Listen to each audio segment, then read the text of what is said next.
Assalamualaikum warahmatullahi wabarakatuh. Perkenalkan, nama saya Arnam Dandi, NIM 1831041071, kelas PJKRC 2018.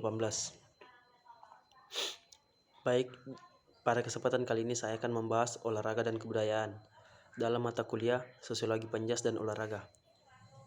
Baik, kita langsung saja pindah ke materi. Apa itu olahraga? Nah, olahraga adalah semua kegiatan jasmani yang dilandasi semangat untuk melelahkan diri sendiri maupun orang lain,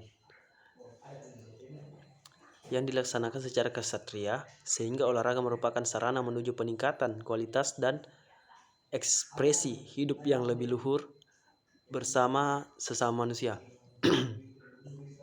Kita pindah ke apa itu olahraga dalam kebudayaan. Nah, olahraga adalah bagian dari kebudayaan yang dikembangkan manusia. Dalam kebudayaan dikenal adanya 8 peranata institution yang masing-masingnya terdiri atas berbagai aktivitas kebudayaan, materi dan gagasan yang melatar belakanginya.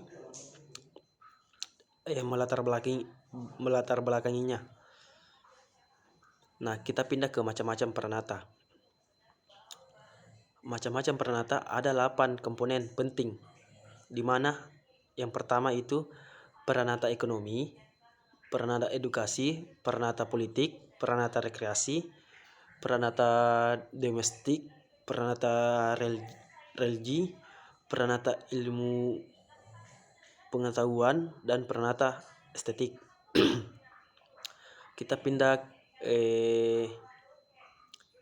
olahraga itu masuk dalam peranata apa sih? Nah, olahraga dapat dimasukkan ke dalam 2 peranata, di mana ada peranata estetik dan religi, dan peranata somatik. Kita pindah ke peranata estetik dan religi. Peranata estetik dan religi adalah peranata yang memiliki tujuan untuk memenuhi kebutuhan manusia yang berhubungan dengan menyatakan keindahan, seperti seni tari, seni musik, seni rupa, dan lain sebagainya lah. Nah, peranata somatik. Apa itu peranata somatik? Peranata somatik adalah peranata yang bertujuan untuk memenuhi kebutuhan jasmania manusia demi kenyamanan hidup.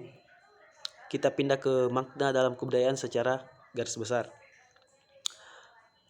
Ada dua sifat, yaitu bersifat sakral dan bersifat profan. Kita masuk ke fungsi olahraga di masa silam di Nusantara ketika olahraga masih berkembang dalam masyarakat tradisional.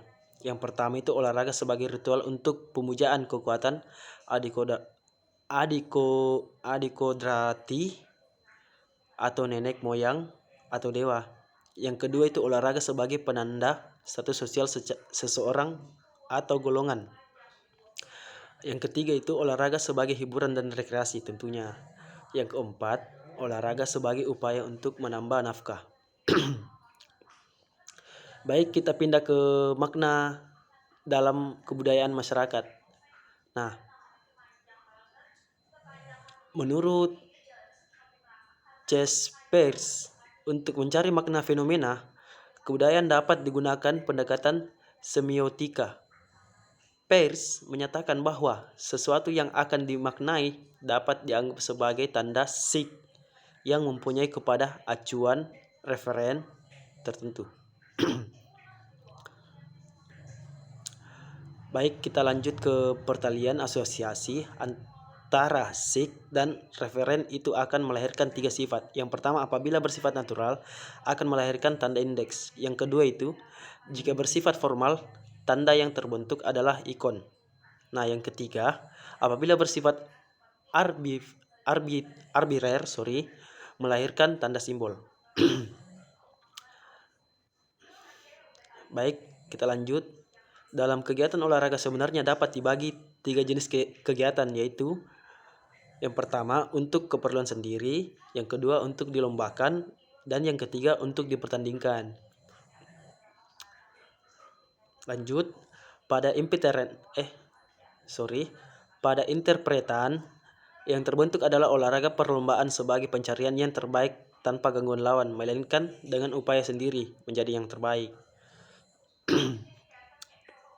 Baik, kita pindah ke secara umumnya. Baik, secara umum olahraga dalam kebudayaan dapat dianggap sebagai tanda yang mengacu kepada beberapa referennya. Olahraga secara mendasar jika dilakukan secara tidak serius adalah kegiatan rekreasi. Nah, dan pengisi waktu luang. Tentunya pengisi waktu luang. Namun jika dilakukan secara sungguh-sungguh merupakan kegiatan pembuktian kemampuan diri atau pembuktian kelompoknya untuk lebih baik dari kelompok yang lain. Kita lanjut ke museum. Museum olahraga mempunyai beberapa keistimewaan yang membedakan dengan museum-museum lainnya. Karena yang dikoleksi tidak hanya benda-benda konkret di bidang prestasi olahraga, namun terdapat hal lain juga yang harus dipikirkan sungguh-sungguh, bahwa sejatinya museum itu tersebut yang pertama itu mengoleksi prestasi dan kebanggaan, terus mengoleksi semangat untuk berolahraga, dan yang ketiga, koleksi akan terus bertambah sejalan dengan prestasi olahraga yang berhasil diraih oleh anak-anak bangsa di bidang olahraga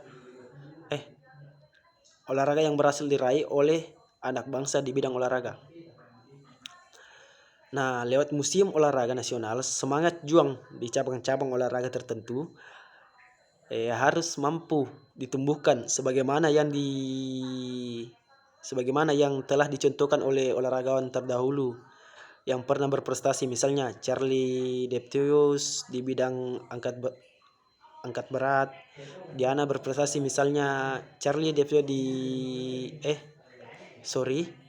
Diana Wisan, Teja Kusuma di bidang tenis meja, Donald Pandiangan cabang panahan, Icuf Sugiarto dalam olahraga bulu tangkis, Mandagi bersaudara di bidang terjun payung, dan sederet olahragawan terprestasi lainnya. Baik, kita lanjut.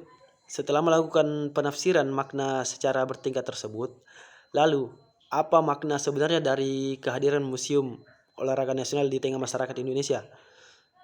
Dewasa ini pemberian maknanya adalah dengan cara membaca tanda pertama, Museum Olahraga Nasional.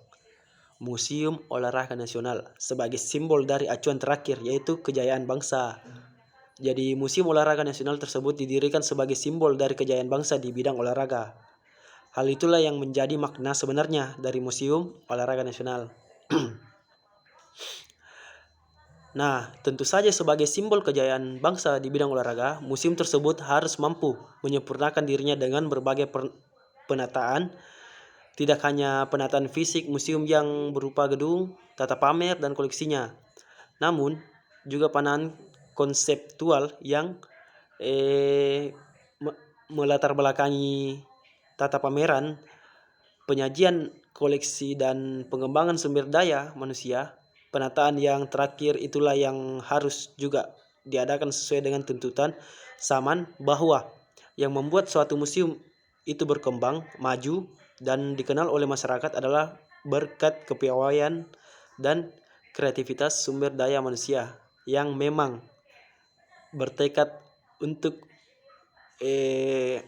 memajukan museum. Baik, sekian dari saya. Terima kasih. Semoga bermanfaat bagi kalian. Kurang lebihnya mohon dimaafkan. Wabillahi taufiq wal hidayah. Wassalamualaikum warahmatullahi wabarakatuh. Assalamualaikum.